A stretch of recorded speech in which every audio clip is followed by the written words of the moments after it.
All right, let's go ahead and get started since we have a good group going. Welcome everyone to Minnesota Center for Environmental Advocacy's lunchtime webinar. I'm Amelia Vohs. I'm an attorney here at MCEA, and I'm joined today by my colleagues Carolyn Berninger, who's our climate policy analyst, and Joy Anderson, who's our senior staff attorney. Let me go ahead and share my screen.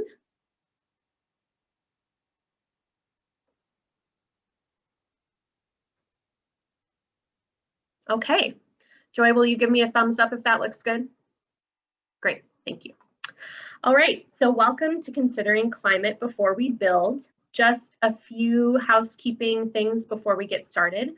We are recording this webinar, so folks who couldn't join us today can watch at their leisure, so just keep that in mind. And if you have questions, please put those in the Q&A function.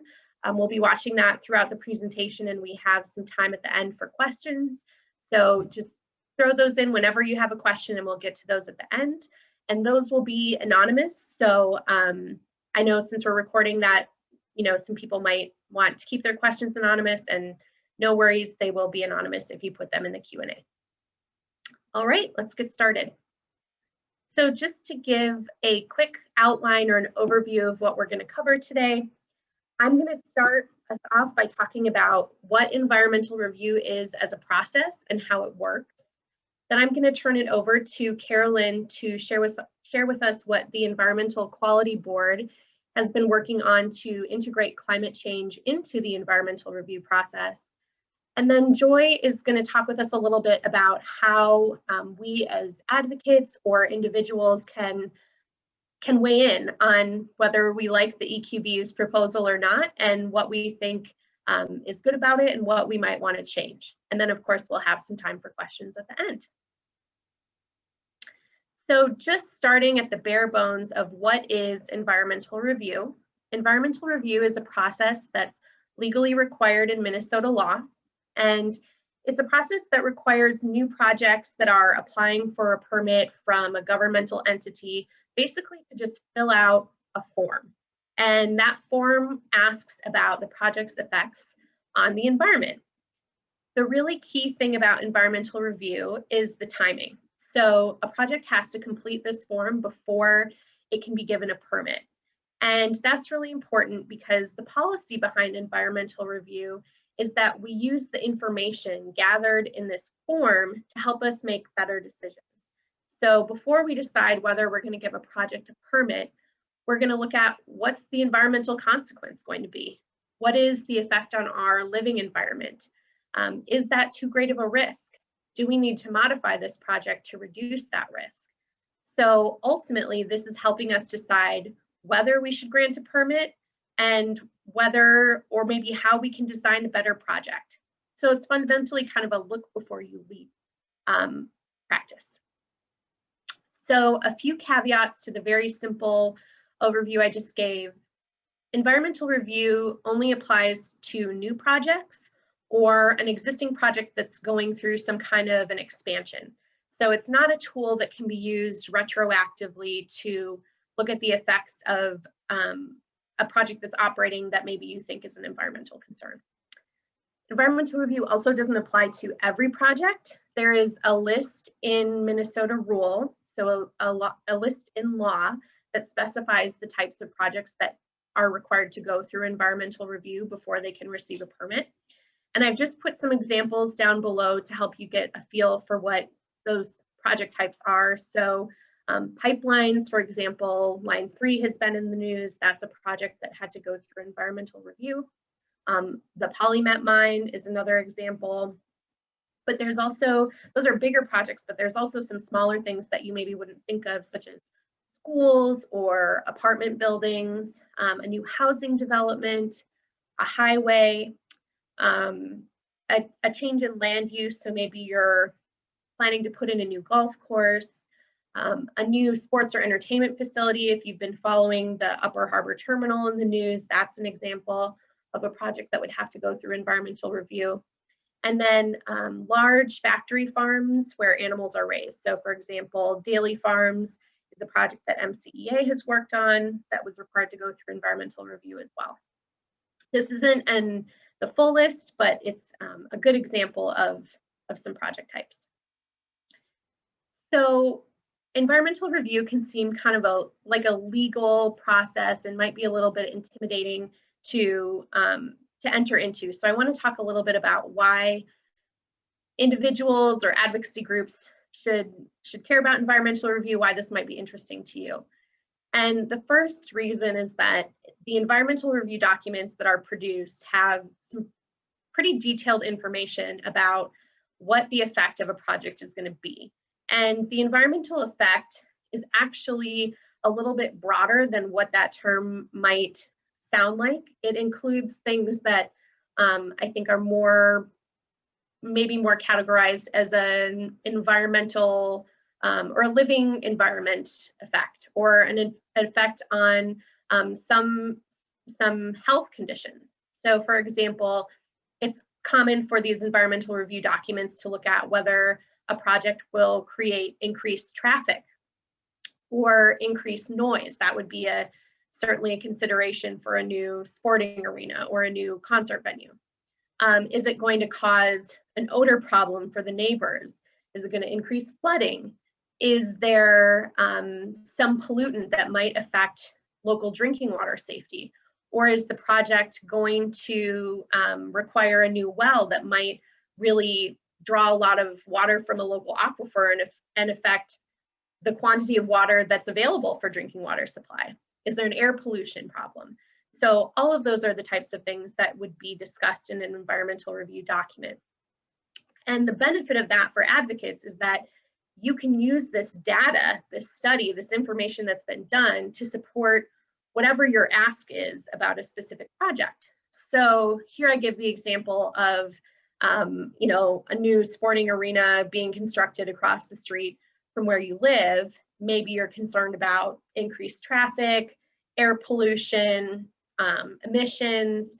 You could look to this environmental review document and get data from it about just how much the traffic is going to increase, and use that data when you go to advocate before a city council or when you are doing a public information campaign.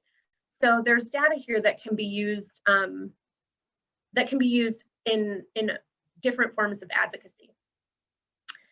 But the other really important thing about environmental review is that it creates an additional opportunity for the public to engage with decision makers and raise concerns about a project or offer suggestions about how to make a project better. So I kind of think about it as sort of a written opportunity that's akin to what you might raise at a city council meeting, but in writing. And the really neat thing about environmental review is that the governmental entity that's performing the environmental review has to consider your comment and respond to it. So if in my sports arena example, I said, there's going to be a huge amount of air pollution that's going to come from increased traffic. Before giving that facility a permit, the governmental entity is going to have to respond to my comment and say either here's how we're addressing that, or here's why you're wrong and that's not a concern. So that is a little bit more information or a little bit more interaction than you might get in some other opportunities or tools for engagement. And then the last really interesting thing about environmental review is that it can be a tool for problems that are cumulative. And the most obvious example is climate change. Climate change obviously is attributable to many different sources, and it can be hard to address because how do we go from project to project and make sure that everybody across the board is reducing their emissions? And so if we start considering climate during environmental review, that is a way to look at, on a project by project basis, are projects that are emitters doing what they need to be doing to reduce their emissions? I'm just going to walk through a very bare bones example of how environmental review works, just to kind of help everyone understand the logistics of it. And I'm using a hypothetical that's actually based on a real proposal. I just saw that the city of White Bear Lake is proposing to expand one of their schools and I think turn it into a 9 through 12 high school. And so I'm just using that because it's something I just saw come through environmental review. So the first step is that the project proposer, in this case, the school district, would apply for the permits that it needs for its project. And the governmental entity that looks at those permits, in this case, it's the city of White Bear Lake, would look at that project and screen it against the list of projects that have to do environmental review and determine whether it's a project that has to do environmental review. And in this case, it's an expansion of a school. It did need to do environmental review by law. So if it does have to do environmental review, then the governmental entity, the city, and the project proposer will work together to complete this environmental review form, detailing all of the environmental effects of this school expansion. And then that form will get published and a notice will get sent out that invites any member of the public to comment on that document and raise concerns about what they think are significant environmental effects of the project. So, in that comment, any member of the public could write, please don't permit this project because, I'm concerned that it's going to result in increased traffic and air pollution in a sensitive neighborhood. That could be an example of a comment you would write in response to an environmental review document. So once the public submits those comments, then in this case, it would be the city of White Bear Lake, but the governmental entity will look at the environmental review document. They will look at all the comments they got from the public, and they will ask whether this project has a potential significant effect on the environment. And if they think the answer to that question is yes, then the project has to do some further environmental review, a more in-depth analysis that also looks at some alternatives, potentially not doing the project. If the governmental entity, in this case the city, doesn't think that there will be a potential significant effect on the environment, or if the project is modified to address some of the effects that were identified, then the environmental review process ends. And there are two types of environmental review documents that you will typically hear people talk about. There's the Environmental Assessment Worksheet, or EAW, and then there's also the Environmental Impact Statement, or EIS. Most projects are required to do the EAW form, and if they are determined to have a potential effect on the environment, then the further study that they have to do about their impacts is done through this EIS, or the Environmental Impact Statement form. There are some projects that just are of a size or type that they go straight to the Environmental Impact Statement form, but it's more common to see projects start out with the EAW form. And I want to talk a little bit about how you find out when environmental review is happening and how you would know when to comment if you wanted to do so. So the Minnesota Environmental Quality Board, or the EQB, is our state agency that's in charge of creating the structure for environmental review. So they don't typically perform environmental review for projects, but they create the forms, for example, that detail what needs to be assessed in environmental review. And they are also the agency that kind of keeps track of what projects are going through environmental review and sends out that notice. So if you want to stay on top of projects that are going through environmental review and receive that notice, you just need to go to the Environmental Quality Board's website, which is up there on the top of the slide, and then you would click sign up for email notices in that bottom, which is highlighted in that bottom orange circle, and you would get a copy of the EQB monitor via email every Tuesday at noon, and that lists all the projects that are going through, all the new projects that have been noticed for public comment, that are going through environmental review and are ready for public comment. So before I transition and turn this over to Carolyn, the little nuggets that I want to leave you with or tickle your brain with are that environmental review is a really neat tool. And in Minnesota, our process is even more robust than it is in some other states, which is great. But environmental review only works as well as the process is designed. So it's fundamentally an exercise of filling out a form, and how well it works is really dependent on what questions are on that form. So, you know, as advocates who look at this, one of the things we have to ask is what questions are missing. And I think right now, the most obvious answer is questions about climate. Currently, there are very few projects that are required to consider their climate change effects or their greenhouse gas emissions as part of environmental review.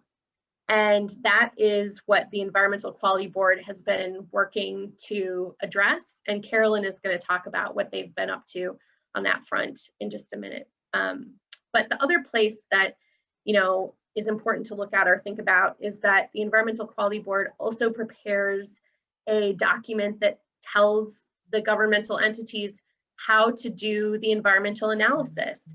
What model do you use? How do you quantify the increased traffic impacts from a project, for example?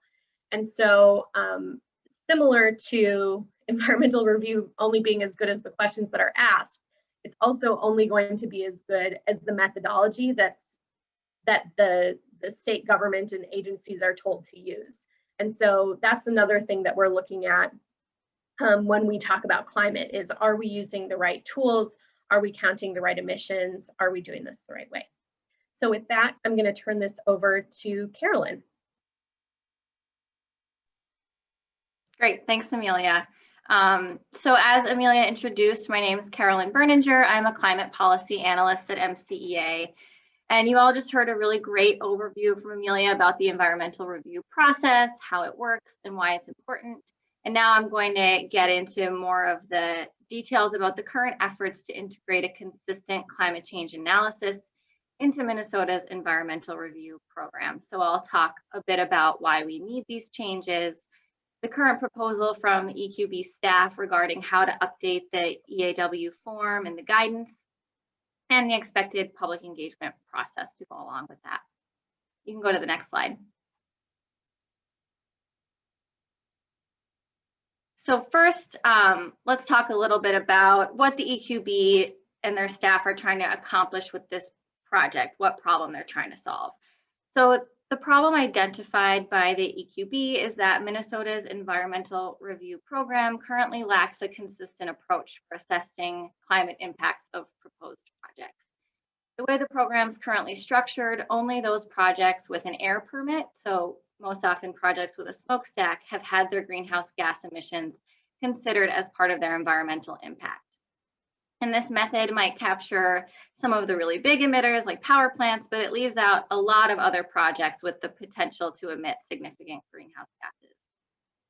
So there are a lot of project types left out currently from the current system, but I'll just highlight two of them. First, new building projects, so high-rise apartment complexes, high schools like the one Amelia discussed in her earlier example.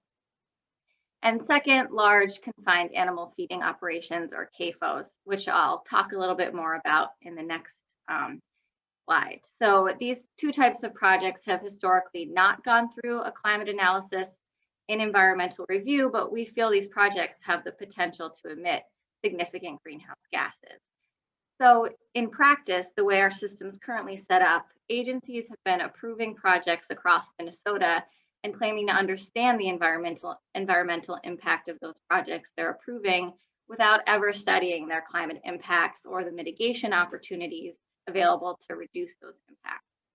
And we really feel that without this climate analysis, we can't really know the true environmental impacts of the projects that we're approving. So on the next slide, I will illustrate this program a little bit further with a quick example from recent history of a project that Amelia actually mentioned in her section that's gone through the environmental review process and that would have really benefited from having this new guidance and an updated EAW form in place, and that's the Daily Farms expansion in Lewiston, Minnesota. So the Daily Farms expansion is a proposal to triple the number of cows on a dairy farm from 1,700 cows to 4,600 cows. And this expansion would make this farm one of the largest dairy operations in Minnesota. And so, as I mentioned previously, MCEA or the MPCA, sorry, their practice has been to omit climate impacts from environmental review for animal feedlots. So the EAW prepared for the Daily Farms expansion. It didn't include any discussion of the greenhouse gas emissions that would come from this really significant increase in this operation. And we found that to be a problem. As you are probably aware, agriculture is a really big emitter in Minnesota. It's the third largest emitting sector, and emissions in agriculture are increasing, particularly methane emissions, which is a really potent greenhouse gas. So the environmental review process is a really important tool that could be used to gather information about the climate impacts of proposed agricultural projects like this one, and to identify opportunities to mitigate those impacts. And we're currently missing out on that opportunity and really accepting incomplete review documents when we approve these projects. So in this case, MCEA, along with Land Stewardship Project, challenged the PCA's environmental assessment at the Court of Appeals, and the court ruled that the EAW was in fact incomplete without a greenhouse gas assessment. So the MPCA went back and revised their analysis a bit with a supplemental EAW, but unfortunately they didn't totally fix the problem. The new EAW included some greenhouse gas emissions, which are shown on this chart on the slide, from manure management and enteric fermentation. These are the emission sources that the PCA considers unique to agriculture, but they're clearly not the only sources of emissions in a big CAFO like this. Their analysis was completely missing emissions from electricity usage on the farm, fuel combustion in farm vehicles and for heating, land use change, and I'm sure a number of other sources. So this example is a really great illustration of why we need a consistent method for evaluating greenhouse gases in environmental review for all projects, not just those with an air permit, as well as clear guidance to go along with a new EAW form to spell out the responsibilities agencies like the PCA have to do this work. We can't afford to leave out entire categories of potential environmental impacts, particularly not an impact like climate change, which is really critical. So next slide. So that's kind of the general framing of the problem, a lack of consistency when it comes to considering climate impacts in environmental review. And fortunately, the EQB has recognized that this is an issue, and they've created a new Environmental Review Implementation Subcommittee, or ERIS, to consider updates to Minnesota's processes, including creating a new EAW form and clear guidance for agencies how to fill out that form when it comes to climate. And their goal is to ensure a transparent, accountable, and efficient process that creates a healthy environment and a strong economy. So just a little history, the subcommittee was established in September 2019, so this process has been going on for a little while, and it includes several agency commissioners and public appointees. And then there's a number of technical staff under this ERIS umbrella doing the groundwork to inform what recommendations the ERIS ultimately makes to the whole EQB. So on the next slide, we just have a little more information about the ERIS's project and kind of what their ultimate goals are, which can help inform our advocacy and our suggestions for how to make the guidance in the form better. So the stated purpose of the project is to help decision makers identify opportunities to reduce greenhouse gas emissions, improve environmental outcomes, and make more informed decisions about climate adaptation. So it's not just about counting the number of expected emissions from projects, although that's important too, but it's really about using that information to figure out how to reduce emissions, if possible, from new projects, and also make development more resilient to future climate change. So to make these changes, the Environmental Review Technical Team has 3 guiding principles. The first is the effort put into the climate analysis should be proportional to a project's potential level of impact on or from the climate. So there's varying levels of requirements kind of depending on the scale of the project and its impact. Second, government agencies, project proposers, and the public should have access to trusted sources of climate change related data and information. This is a really important information gathering tool as well to figure out what our climate impacts as a state are. And finally, a few things that should be included in all environmental review documents, which are a quantification of the greenhouse gas emissions expected, a discussion of mitigation and adaptation, and that information would support technically and legally defensible decisions. So on to the next. So in just this past December, the ERIS's technical staff released its draft proposal for how it's proposing to update the EAW form and guidance to better deal with climate impacts. And I'm going to give a quick overview of what's included in this proposal. So first, as I mentioned earlier, all projects undergoing environmental review would now need to quantify their expected emissions, and that's both during the construction phase and annual emissions during operation. So there's no de minimis threshold under which a project won't have to provide at least that basic greenhouse gas quantification. And in terms of the methodology, the guidance suggests using IPCC emissions factors, which is a pretty simplified way to calculate expected emissions. And then for kind of more complex sources, there are some recommended modeling tools included as an appendix. And now, depending on the outcome of the greenhouse gas quantification in that first step, there are two potential next steps that a project would take in this analysis. For projects expected to emit less than 25,000 tons of carbon dioxide equivalent per year, the EAW would ask for a qualitative discussion of planned mitigation measures that will reduce the project's greenhouse gas emissions. For projects that will emit over that threshold, there are more rigorous requirements, including a discussion of different mitigation measures that were considered, as well as which ones were ultimately selected, and a discussion of how the project's projected emissions would impact achievement of Minnesota's climate goals as set out in the Next Generation Energy Act. So on the next slide, I have a chart pulled out of the draft proposal, which shows the proposed scope for this climate analysis, what emission sources should be included. And it includes direct sources of emissions like land use change, on-site fuel combustion, refrigeration, as well as indirect sources like off-site electricity generation and downstream waste management. And the proposal also includes the ability to account for carbon sequestration methods. That's an option available as well. Next slide.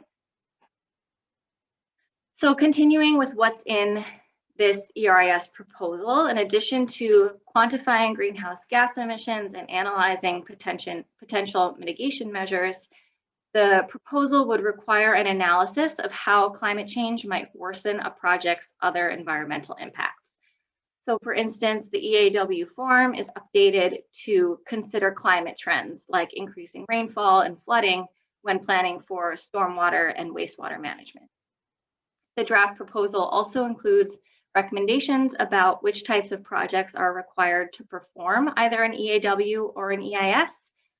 So for the first part, the current proposal recommends not adding any new mandatory EAW categories. So basically the types of projects that are currently required to do an EAW, of which there are 36 project types, that won't change. But the guidance does contemplate adding a new mandatory EIS category. And that's for projects exceeding 100,000 tons of carbon dioxide equivalent per year. There are a few exceptions to this new mandatory category. For instance, the project can avoid doing this mandatory EIS if it has a greenhouse gas reduction plan publicly available, or if it's already subject to permitting or environmental review. So this new category is only meant to capture new projects above that 100,000 threshold that were not already captured by environmental review. And on the next slide, finishing up my portion, we'll just talk a little bit about the public engagement timeline. After that, I'm going to hand it over to Joy, who's going to go into more detail about the public comment process and how to engage in that. But first, I'll give a quick overview of what we expect over the next few months. So we are expecting a 30-day public comment period to open up for written feedback on the recommendations that I just outlined. We expect that end of February, beginning of March. We don't have a firm timeline, but within the next few weeks, we should see a notice for comment come out, and that'll be a 30-day comment period. You can find a link to the ERAS's proposal that I just outlined in the invitation for today's webinar. It's also on this slide on the ERAS website to really dig into those recommendations further to make your public comment. And during the next couple months, there's also going to be a series of one-on-one interviews and listening sessions, which we don't have a whole lot of information about, but we'll expect more information to come out from the ERAS about that as well. And then following the written comment period, the technical team plans to revise the proposed guidance and EAW form if needed based on public input and present those revised recommendations to the ERAS. And then this summer, we'll expect to see final recommendations presented to the EQB, who will then vote to approve or deny the changes. And so that wraps up my section. I'll hand it over to Joy next to talk about the comment period and engaging in it.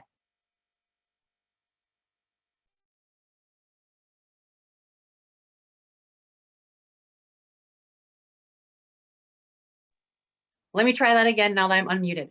Hi, everyone. Thanks for coming today. I'm Joy Anderson. I'm a senior staff attorney here at MCEA.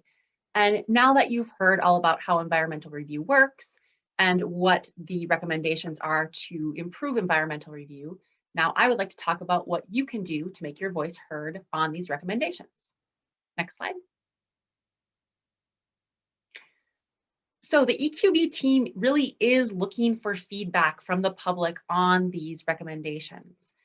They are asking for feedback in multiple ways, and that feedback will all be considered by the technical team that Carolyn was talking about in changing their draft recommendations. And then it will also be considered by the subcommittee when it votes whether to approve the recommendations. In addition, all of the feedback that is given will be publicly available on the EQB website.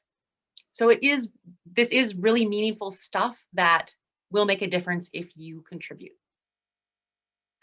There are a number of different options for participation that the EQB is going to provide.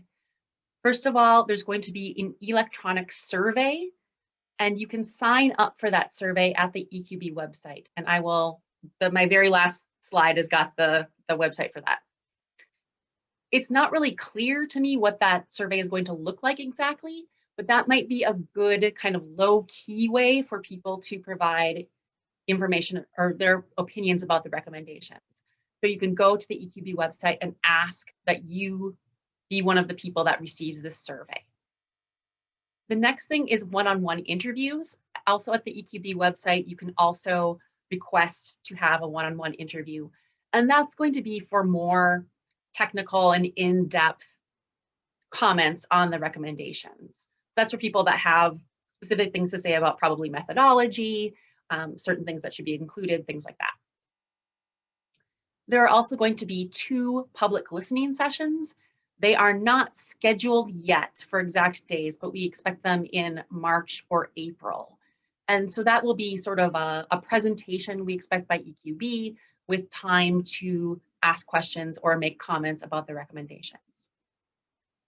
And finally, the thing that we're going to focus on mostly right here is the public comment process, which we expect to open up, as Carolyn said, in late February or early March. Next slide. So what is the public comment period?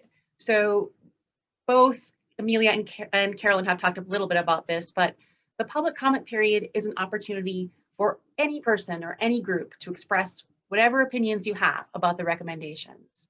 This is the same process that Amelia was talking about for environmental review. So there's a 30-day comment period for EAWs. And so as Amelia mentioned, you can sign up with the EQB to get notifications about those, and then you can comment in the same way that we're talking about on any environmental review that comes up. Next slide. Let's talk next about the who, where, and when for the public comment on these draft recommendations. So who should comment? Everyone that is interested in these recommendations. We encourage all comments. Supportive voices are really going to matter on this because industry is going to oppose. People that are creating factory farms, that are building big developments and pipelines and mines are going to say, we don't need to do this. This is too hard. This is too expensive. It's going to slow down development and we don't want to do this. And so it's really important for us to create a critical mass of support to show the EQB that people care about this and that we want there to be good, strong recommendations. Where those are going to be submitted is not yet determined. They will likely be accepted by the EQB through an email address and through physical mail. When the public comment period opens, there will be information about all this stuff that will be available at that point in time. And when, again, we don't know exactly when this is going to happen. It's expected to open in late February or early March. And as Carolyn said, it will be open for 30 days. So now that we've talked about who, when, and where, what do you say in your comment? So the important thing to know is that no particular format is required. This can be a letter, this can be an email. We as lawyers usually put in pretty formal comments with an introduction, a background, an argument with however many points you have and a conclusion, but you don't have to do that. It can just be a letter, it can just be an email, whatever you're comfortable with doing. But things that should be included in the comment, no matter what format you use, are your name, which will be made public, your interest in the recommendations. You know, I'm a person that cares about climate change, or I work for an organization that advocates for the environment, or whatever your interest is. And then identify if there's a specific portion of the recommendations that you want to talk about, identify exactly what that is, and then explain what change you want or why you're commenting. And now let's talk about the content. I'm going to go through a couple of different ideas for things you can think about if you want to make a comment on the recommendations. And I'm going to end up with 4 core areas where we think that you might want to comment and things that we think are going to be probably the most important for public comment. So the first place that I want to start is the EQB itself lists in its discussion about the draft recommendations some questions that it has for people that it's going to be asking probably in the survey, in the one-on-one interviews, things like that. So that's a good place to start. You know, just straight up, do you support the recommendations? Do they have usable information? Is there more things that need to be added? Are there other project types that should be included? More information for environmental justice communities, where we're learning more and more now that environmental advocacy is environmental justice advocacy because of all the disparate impacts that climate effects have on communities of color and low-income communities. So that's an important point as well. Next slide. So another thing that you can think about as you create your comments are convincing the subcommittee that these recommendations are both needed and reasonable. And this is a framework that I'm adopting from rulemaking. It's not actually, the subcommittee is not actually going to be finding here that these recommendations are needed and reasonable, but I still think it's a useful framework for thinking about. So this is some things that comments could say. You could talk about why these are needed. They're needed to combat the effects of climate change, to make sure decision makers are fully informed, to make sure there's mitigations that are considered, and to make projects more efficient, resilient, and sustainable. Those are all things that can be accomplished with these recommendations. It's also important to show not only why they're needed, but also why these recommendations are a reasonable way of accomplishing these goals, that they're not too difficult and burdensome, that they really provide useful guidance and useful information that people can use concretely to achieve these goals of quantifying greenhouse gases and showing what the climate change effects are going to be. Or you can identify points where they're not reasonable, and that's what we will talk about next on the next slide. You can also provide suggestions for strengthening the recommendations. While we are very supportive of these recommendations, we think it's important to have these changes made. We also recognize that there are some points where more detail is needed and where the recommendations could be stronger. So this is also something to think about as you're planning your comment. So we've got some ideas here for areas that could be strengthened. Are there additional types of emissions that should be counted? In the recommendations, there is a whole list of things that need to be counted. And as Carolyn talked about, that has been a problem in the past, that there's these incomplete analyses that are done of greenhouse gases. And so it's really important to have all the greenhouse gases counted. Methodology. This is a little bit more technical, but if you have knowledge about the methodology of quantifying greenhouse gases, are the things that they're recommending sufficient? Mitigation is going to be a really important point here. And we think that it's really important for the recommendations to have robust and detailed requirements for discussing mitigation, because that's a way that you can actually use this process to make projects better. So we think that's important if you've got ideas for how to strengthen those parts. Adaptation and resiliency also, we think that's an important area for strengthening these.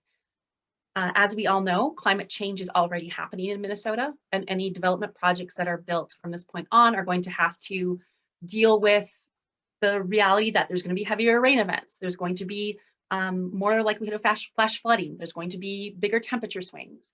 And so how are the developments responding to that reality? And is there sufficient information about in the EAW about how those are going to be addressed?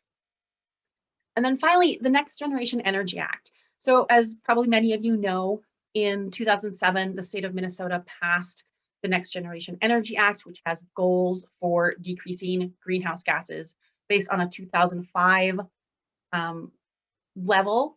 We are supposed to decrease by 15% by 2015, 30% by 2025, and then reduce by 80% by 2050.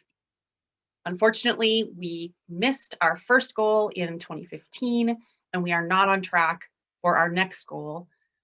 Since 2005, greenhouse gas emissions, according to the latest numbers we have reduced by only 8%, and so we're really not on board for this. So importantly, the recommendations ask projects to talk about how they will contribute to the Next Generation Energy Act goals, but it's really not clear what this means. Basically, I mean, it's hard to see how a project that's increasing greenhouse gases in any amount can really help us reach our greenhouse gas goals. And so we really are hoping that in the finalized recommendations, there will be some more information about what projects need to show that they are complying with the Next Generation Energy Act goals. Next slide. Okay, so boiling that all down, what are the 4 areas that if you're going to write a comment, in our opinion, obviously whatever you want to say, but these are 4 areas where we think it's really important for climate advocates to speak with a strong voice. So first of all, just the need for a robust evaluation of greenhouse gases. These are critical to fighting climate change in Minnesota. We need to have strong, comprehensive analysis of greenhouse gas emissions by new projects, and we need to have it without further delay. The second area is it's really important that the rules cover all projects. Carolyn talked about this, that there's no de minimis threshold. Anything that goes through environmental review, and granted, not all projects go through environmental review, but anything that does would have to calculate their greenhouse gas emissions. We think it's really important that everyone does this because even something that seems de minimis, you can't tell whether it's de minimis until you've done some quantification to see how many greenhouse gases there are. So it doesn't really make sense to exclude some kinds of projects, and we think that everything needs to be counted. Next, I talked about this a little bit already, but the mitigations analysis. There are lists already in the guidance about what kinds of mitigations you can consider. We think that there could be more details about the kinds of mitigations that are possible and the kinds of mitigations that should be discussed in the EAWs. And again, this is so critical because this is a way that projects can be changed and improved. And so that really needs to be focused on and robust. And then the last thing is what I was talking about a little bit already. We're not making our Next Generation Energy Act goals. We are not on the way to 30% decline by 2025. We need projects to be thinking about that goal and how they can contribute to meeting it. And it's not just enough to say, oh, talk vaguely about this, because that's going to just let people off the hook. And we need to have more firm, concrete discussion of what people need to say. Next slide. So where can you go to get more information? I think Amelia and Carolyn and I have all directed you to the EQB website, and I'm going to do it one more time. So the EQB website is where you can, again, review the draft recommendations, but also where you can sign up to get notifications on the public comments, on the listening sessions, on all the things that are going to be happening for these recommendations. And that's also where you can request that survey or the one-on-one interview that we talked about. So I think we all ran a little bit longer than we wanted. I'm going to turn it over back to Amelia so we can get to your questions. Great, thanks, Joy. And we do have some great questions in the chat. And I just want to say before we get there that, you know, from me and the team at MCEA that's working on this, we wanted to do this webinar to really put this ask out to all of the community that's interested in climate change to look at this, because there's so many aspects of climate change. There's legal aspects that I know about. There's technical aspects about how do you count greenhouse gas emissions, what emissions should be included, how big do you draw the bubble? There's questions about environmental justice. There's questions about adaptation and resiliency. And I think the community of people who are working on climate change in Minnesota, each of us have a little bit of expertise in these different areas, but we need everybody to weigh in on their particular area of expertise in order for this analysis that we're about to embark on to be meaningful. So I can write in and say what I think about how this is going to fit into our legal framework, but you know, I'm calling you as our friends to write in and look at this too, and say this needs more in adaptation or resiliency, or whatever your area of expertise is. There really is a need and a place for you at the table to give feedback about what it is that you know about with regard to climate. And it's okay if you don't know, have a comment about this entire proposal, because none of us do. It's so big that we can only comment on the individual pieces that we each know about. So just want to go through some of the questions here. Starting at the beginning, we have a really good question that says, can you talk a bit about how the Line 3 project was approved and why such a risky and dirty pipeline has been allowed to threaten land and water? And that is a great question, because it highlights one weakness of environmental review. And I'll take this question because I'm the MCEA attorney that's working on Line 3. Environmental review is fundamentally an information gathering tool. And so it typically doesn't mandate a certain result. And so in the case of Line 3, an EIS, that more comprehensive, robust environmental study was performed. Alternatives to the project were looked at, and all that information was given to the different state agencies who issued various permits for Line 3. So for example, the kind of foundational permit was the certificate of need that the Public Utilities Commission issued. And they took the information from the environmental review and they weighed it and decided that it was a net benefit to the state to approve the permit for this new Line 3. My personal perspective is that I definitely disagree with that. I don't think that that was true, and I think that was the incorrect result. But the decision maker took that information, used it, and made their permitting decision, which is kind of the limits of what environmental review can do. Next, I want to go to this question. It's a really good one. What types of projects might fall in the new mandatory EIS category of 100,000 tons per year in emissions? And Carolyn, I was wondering if maybe you might want to take that one. Yeah, unfortunately, I don't have a good answer. I feel like it's hard to contemplate a project that has emissions at that level, which is a really high level of emissions, that's not already going through environmental review for some other reason, you know, due to its size, due to the number of, you know, if it's a farm, the number of animal units, there's all these other thresholds. So I had the same question. I don't know the answer though. I can't think of any project that would be at that level that wouldn't already have an EAW at least. Yeah, and I think one of the things that we've talked about is maybe one of our recommendations needs to be that that category changes. So maybe it's any project that has emissions over 100,000 regardless, it needs to trigger an EIS. That it might not be, it might be adding a new category that isn't really doing anything. Next question is there any analysis on the potential impact on total greenhouse gas emissions from this policy change? Joy, do you want to take that one? Sorry, I'm not quite sure I understand the question. I think the question's asking whether there's been any study or assessment of what the impact on emissions is going to be from just incorporating, analyzing emissions into environmental review. Sure. Yeah. So as Amelia was saying, really environmental review is a information gathering tool. And so it doesn't mandate any particular result. It doesn't mandate that people would have to reduce their greenhouse gases this much from going through this environmental review. But what we're really hoping is that when decision makers look at the greenhouse gas emissions that are quantified, that they're making decisions based on good science and good information about those numbers. We're hoping that the mitigation analysis that you have to put into this review does encourage people to mitigate some of their greenhouse gases and reduce their total emissions.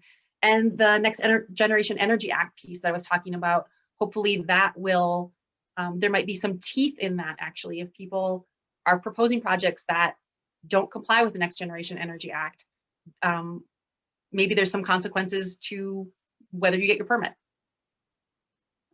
Yeah, I would just add, I think that's something we should be asking for is, you know, as Joy mentioned, that Next Generation Energy Act piece about the consistency is really vague. So I think as a community, we should be asking the ERIS to add some teeth to that and really spell out what they mean by that requirement.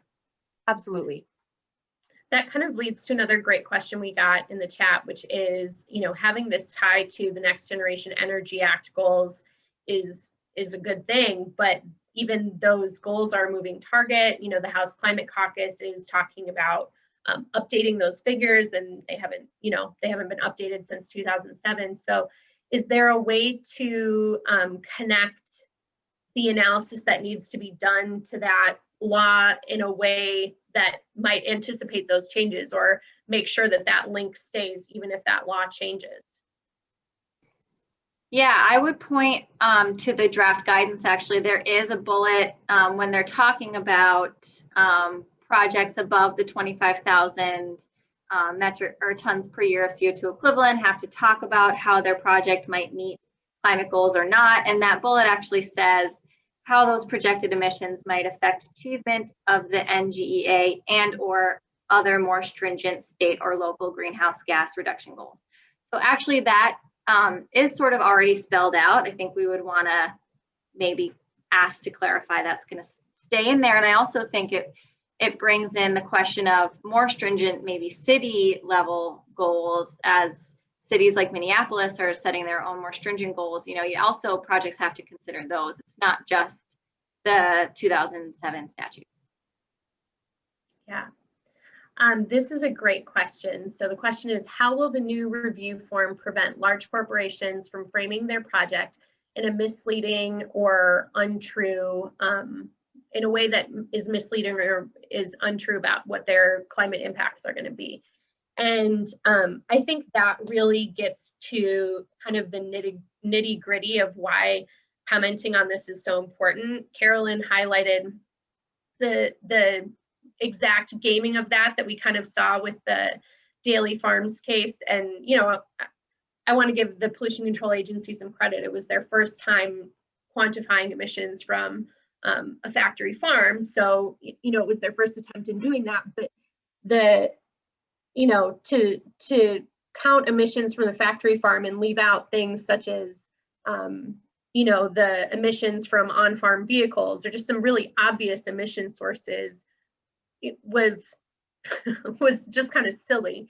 And so it really speaks to how important it is that this form and the guidance that says how you do the analysis in the form be specific and concrete. And so one of the things that we at MCEA have been doing are we're looking at the form and the guidance, the drafts that they put out, and trying to, ask, are there emission sources that aren't being included that need to be? Or are the tools they're recommending for use to quantify emissions, are those the right tools? Or are they going to result in a really light estimation? Because there is certainly an opportunity for gaming, but if the form and the guidance that explains how to do the analysis in the form are very specific about what emissions you need to consider, what emissions types, how big you draw the bubble around your facility, then there's way less opportunity for gaming. And it's going to be a much more accurate and realistic assessment. So looking at that is really, really important. Next question is, are there proposed inspection enforcement activities to ensure ongoing compliance with proposed mitigation plans? Joy, do you want to take that one? Otherwise, I'm happy to. Yeah, go ahead. My answer is straight up no, right? Right. Yeah. So one of the challenges with environmental review is that, a project can say, I'm going to do all these great things to mitigate my impacts, so don't worry about them.